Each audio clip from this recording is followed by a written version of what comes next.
ওটা ওটা সালাম আলাইকুম। ওয়ালাইকুম সালাম।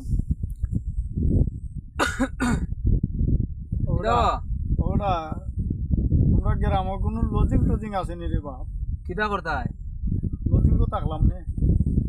লজিং কো তাকতাই ওই সপ্তা পারনি। কিটা লজিং কো তাকতাইলে মাছ মাইরা খাবাই তুই ভাই, বাজার করতেই ভাই। ও বাবা আমার এই পোশাকে মাছ মারাটা লাগেনি বেড়া। জিলা আমরা বহুত আছে রে বাবা। হ্যাঁ এটা লজিং মাছটা বহুত মানে খামের মাছটার কম ওইলে জানাইও মাছ মারা ছাড়া আর না। কোনো কিছু নাই। আর কিচ্ছু নাই, ওইলে জানাইও নাইলে উপাস থাকো। বাজার খরচ করতেই ভাই সপ্তাহ। ওটাতে আমি আমি লজিং আবার দেখে আবার মোল্লা মডেল দেখে আর টেকা টুকা চুরি করতে পারতাই নাই।